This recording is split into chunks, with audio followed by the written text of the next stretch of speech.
Assalamualaikum warahmatullahi wabarakatuh. Halo, kembali lagi bersama saya Zahrotul Firdaus dengan NIM 1914060 dari kelas B jurusan Pendidikan Guru Madrasah Ibtidaiyah angkatan 2019. Dosen pengampu Agus Mukti Wibowo MPD. Saya di sini akan melakukan sebuah praktikum sains mengenai suhu dan panas. Percobaan pertama, alat dan bahan: 1 piring, 1 lilin, pewarna makanan, korek api, dan 1 gelas transparan. Langkah pertama, siapkan alat dan bahan. 5 piring, kemudian taruh lilin di atas piring pada bagian tengahnya. Kemudian tuang air secukupnya hingga mencapai permukaan piring.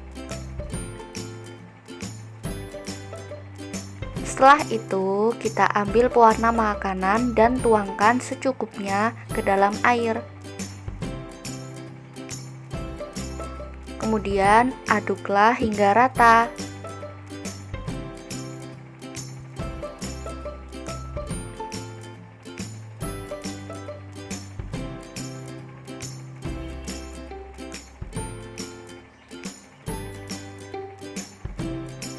Setelah merata, kita ambil korek api untuk menyalakan lilinnya.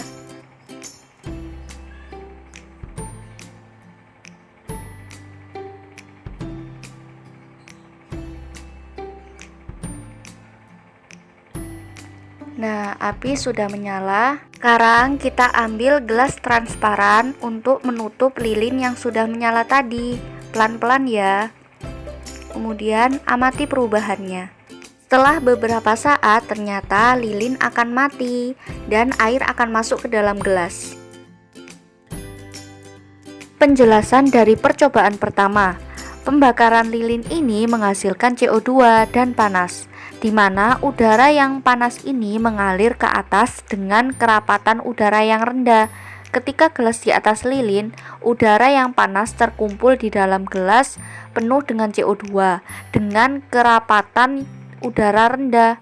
Api masih bisa mendapatkan oksigen, tetapi ketika gelas masuk ke air, oksigen di dalam gelas menipis dan akhirnya habis, sehingga api menjadi padam karena suhu di gelas juga turun dan ruang yang kosong diambil alih oleh air.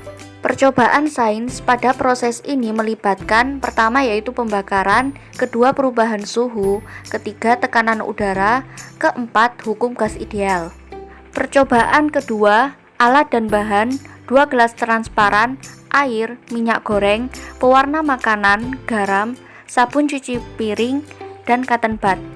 Langkah pertama, siapkan 2 buah gelas transparan, kemudian tuangkan air ke dalam gelas 1 dan gelas 2 sampai setengah gelas.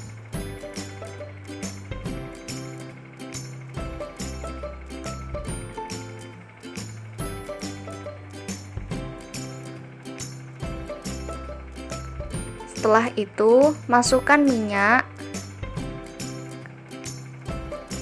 ke dalam gelas 1 dan gelas 2.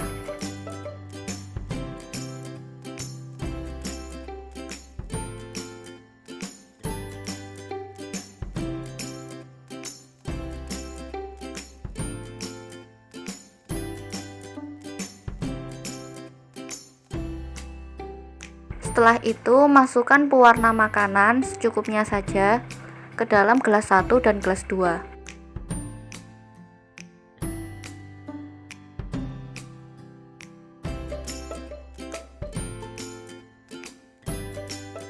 Kemudian masukkan garam ke dalam gelas kedua saja secukupnya. Setelah itu, masukkan sabun cuci piring ke dalam gelas pertama saja.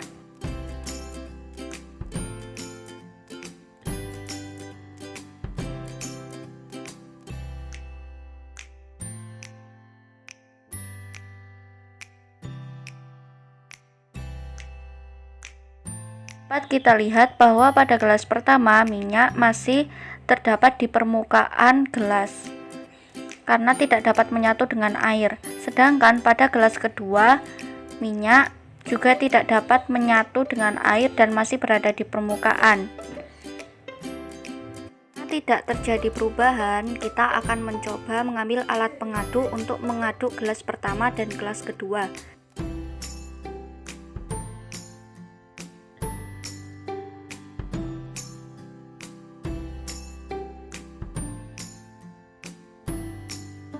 Nah, dapat kita lihat ternyata setelah diaduk gelas pertama akan tercampur menjadi rata. Padahal tadi minyak dan air sulit untuk tercampur.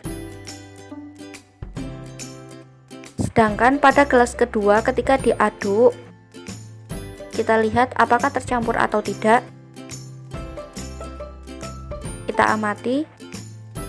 Ternyata pada gelas kedua ini dapat kita lihat di sana minyaknya tidak dapat tercampur. Penjelasannya, minyak dan air adalah dua cairan yang sulit menyatu ketika dikocok karena memiliki muatan molekul yang berbeda. Karena itu minyak akan membentuk lapisan di permukaan air. Molekul dalam air berjenis polar, yaitu air memiliki molekul muatan positif dan negatif, sehingga air mudah larut dengan zat lainnya. Sedangkan molekul pada minyak itu nonpolar. Molekul ini hanya tertarik dengan zat molekul nonpolar juga. Pada sabun ini sebagai pengemulsi karena molekul sabun bentuknya panjang, yaitu satu ujungnya nonpolar dan satu ujung lainnya nonpolar. Satu tangannya mengikat air dan satunya lagi mengikat minyak. Ketika sabun, air, dan minyak dikocok, molekul-molekul sabun akan mengitari butiran minyak dan bagian luar sabun akan mengikat minyak, sehingga minyak dan air dapat bercampur. Pada percobaan ketiga, alat dan bahan 1 piring susu, pewarna makanan yaitu kuning, biru, dan merah, sabun cuci piring, dan cotton bud. Langkah pertama, siapkan piring. Kemudian tuangkan susu ke dalam piring secukupnya saja.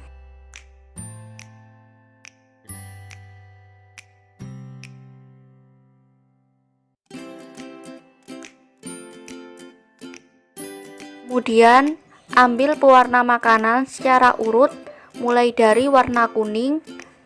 Tuangkan beberapa tetes.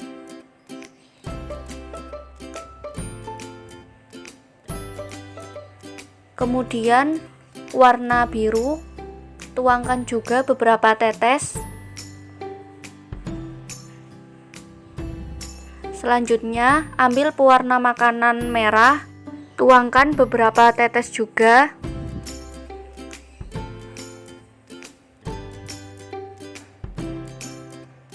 Setelah itu ambil cotton bud dan kemudian celupkan pada sabun cuci piring dan celupkan pada tengah-tengah warna.